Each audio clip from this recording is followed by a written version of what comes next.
Hello, my name is Meaghan Parks, and in this video I'll be giving a short overview of my thesis work at Case Western Reserve University, where I'm a PhD student. This work was done with Dr. Jacob Scott at Cleveland Clinic and Dr. Mike Hinczewski at Case Western Reserve. My thesis work is all about creating cancer fitness landscapes.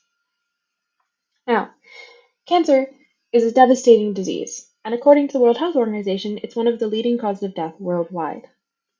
A large reason for this high mortality rate with cancer is because treatments quickly become ineffective due to cancer's evolving nature. A treatment that is initially successful will quickly become unsuccessful because cancer will evolve resistance. Now, to overcome this in the clinic, what we need to do is understand cancer evolution and how to beat it. One method to study evolution is fitness landscapes. The idea of a fitness landscape was initially proposed in the 1930s. And they can take many different forms, from more rugged fitness landscapes to a smooth single peak.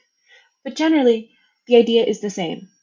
Your latitude and your longitude on a landscape represent genotypic or phenotypic combinations, and your elevation on the landscape represents how fit that specific combination is. Now, I'm focusing specifically on one landscape, Fisher's geometric model. The equation on the bottom shows you exactly what the model is. It's a smooth, single peak landscape that is relatively simple. An important feature of this is that it includes epistasis.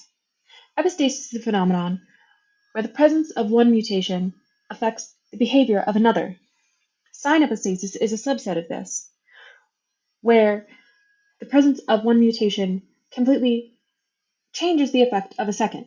So for instance, a mutation that is in one setting beneficial becomes deleterious in the presence of another mutation.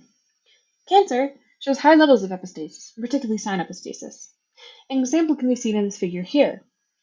This is the gene effect that was measured in 10 different cancer patient-derived cell lines from the Broad Institute.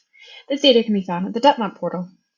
Now here you can see 4 cancer-related genes, RB1, TP53, P10, and BRCA. And you can see that depending on the cell line, these mutations can either have a deleterious effect or a beneficial effect. Thus, this is a very important and essential element when modeling cancer evolution. Now, my work specifically is working on going from a single fitness measurement back to the overall landscape. In this case, when I refer to fitness measurement, what I'm talking about is growth rate. Now, the reason we can do this is by breaking down a single fitness measurement and imagining it as the culmination of two things: Z, the ancestral phenotype, where it initially started, and P, the mutation that was applied to it to get that new fitness.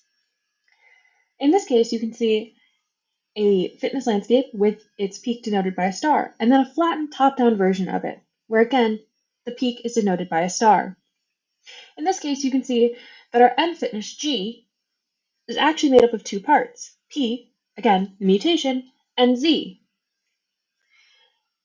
The reason we can then get the overall shape of the landscape is by incorporating numerous fitness measurements. And over time, this will allow us to determine the complete shape of the landscape, given we have sufficient data. Thank you for listening. If you're interested in this research, please feel free to contact me at my email, mep171@case.edu. And also, please feel free to visit the lab website if you're interested. Both of those will be listed in the video description. Thanks!